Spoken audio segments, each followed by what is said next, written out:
What is going on, YouTube? It is Hunter. Welcome back to another banger of a video. Guys, I haven't already, make sure you guys like, comment, and subscribe to the channel. Thank you guys so much for tuning in. So let's cook. Let's cook. So first things first, I wanted to make this video to explain my progress in trading. At first, I was going to make a video solely about how I beat the mental game of trading, but I haven't put in years yet. I've been about 6.5 months into trading.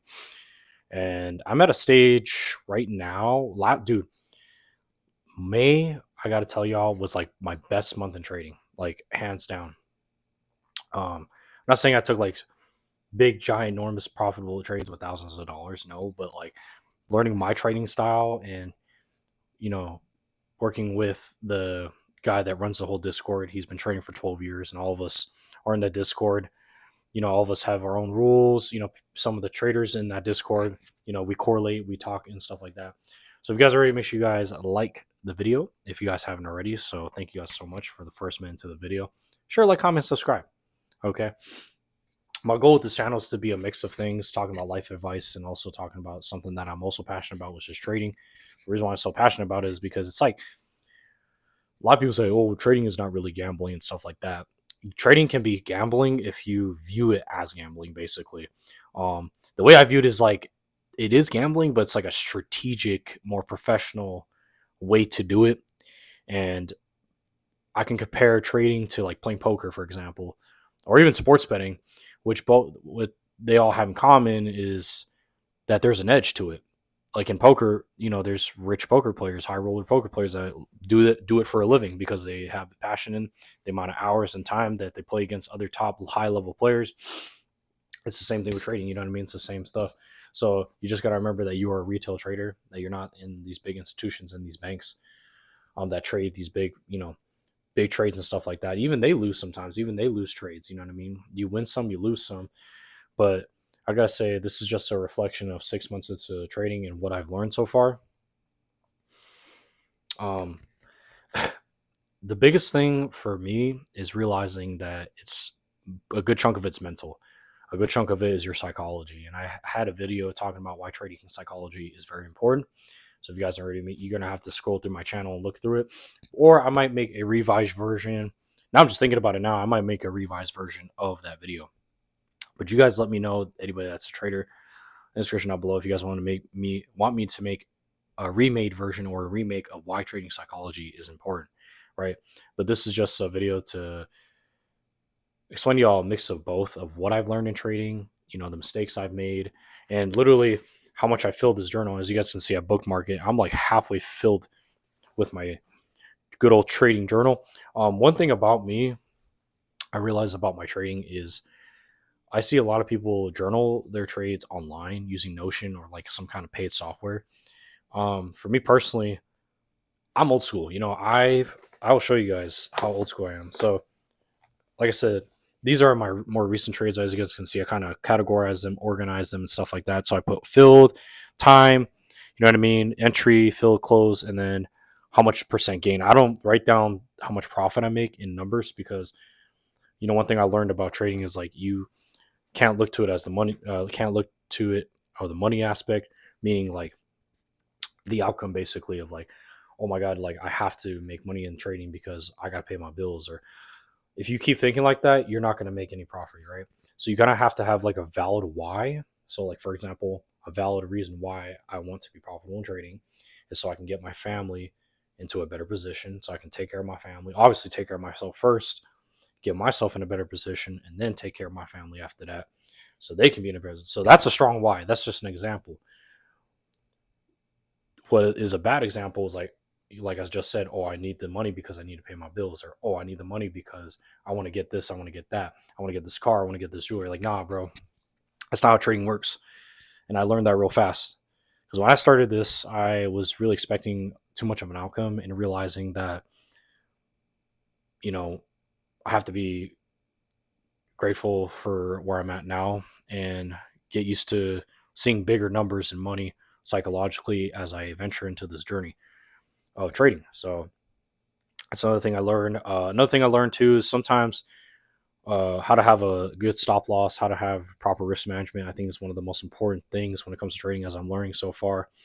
Um, to always trade with the chart and not your heart, meaning another big key aspect, obviously, is your emotions. I think that's the biggest thing that everybody talks about in trading. Yes, you have to control your emotions. You have to have emotional intelligence when it comes to trading, because I realize that not being outcome dependent on a lot of things, or just detaching yourself, the law of detachment, is a real thing if you know how to do it right, and things will come to you out of nowhere.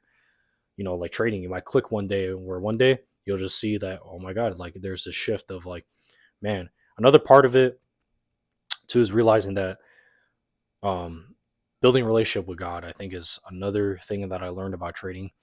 Is God will always be testing you when it comes to trading, to see how capable you are to handle that certain amount of money, because scared money don't make no money, you know what I mean?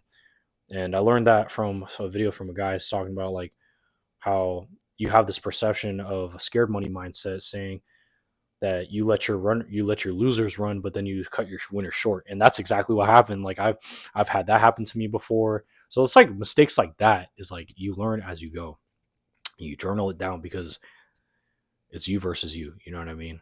Um, how I beat the mental game was learning myself, like finding out, okay, this is my flaw. Like, I'm waking up later than normal. Like, for example, recently I was waking up way past market open, because I live in the West Coast, so the market opens at 6:30 in the morning, and I'd be waking up at 8, 9 o'clock, missing a good chunk of it, because that's really where the profitability is. And I'm learning that right now. That for me personally, I think trading in the morning is where you see the most action, where you see things happen, especially in this market, which is news driven. It's like things are unexpected. You don't expect certain things to happen. So with trading, to anybody that's looking into trading, to anybody that's you're looking at somebody that's done this for 6 months. Okay, I'm not a veteran by any means where I've done this for years yet.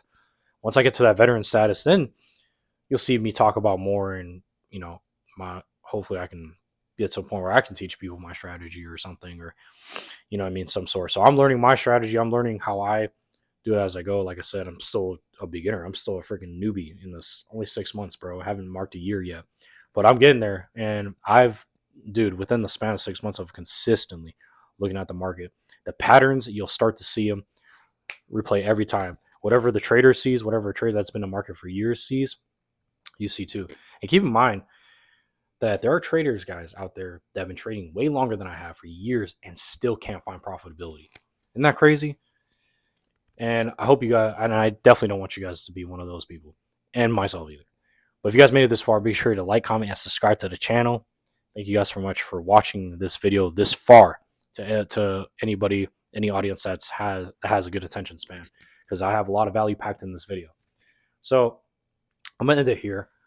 That's pretty much what I learned about trading so far. It's all a mental game at the end of the day. You just gotta learn how to be emotionally intelligent, learn how to control your emotions.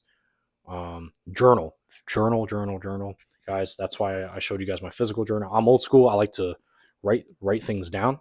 But if you guys like to do it digitally, meaning on a computer or whatever, feel free to. You know what I mean? If that works for you, that's great.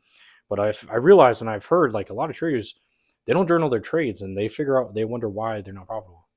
Well, the more you journal your trades, 9 times out of 10, when you just freestyle write, meaning like you freestyling writing about your trade, about your thoughts, about how you filled it, why did you take that trade, what was the market conditions like, what was the setup like, did you follow your plan, did you follow your rules? Because that's another thing, is your rules. You have to have rules for yourself to follow. You know what I mean? Or if you have a mentor and he has like a certain strategy that he's teaching, follow his rule book, and if that strategy works for you, keep using that strategy. Right?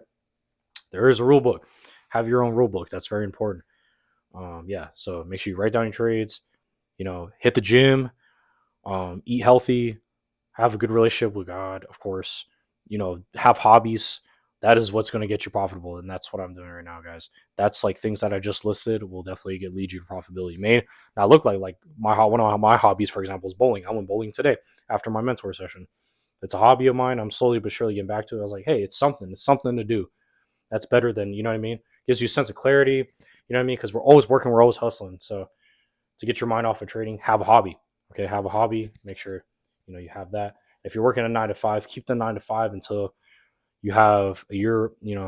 enough 6 months of savings in your bank account, just in case something happens. I would say a year. If you're trying to go full time, I'd say a year. Once you build up that year, then you can take the risk. And once you see, like, this is what I learned. Once you see more that you're making progress in your trading, then you can take the risk of going full time, of quitting work, because you have a year in savings. So you have that buffer just in case something happens whilst you're doing your trading full time. Which, yeah. But I'm gonna end the video here. It's already running 10 minutes. Thank you guys so much for watching. Make sure you like, comment, subscribe. Thank you guys so much to anybody that made it towards the end of the video.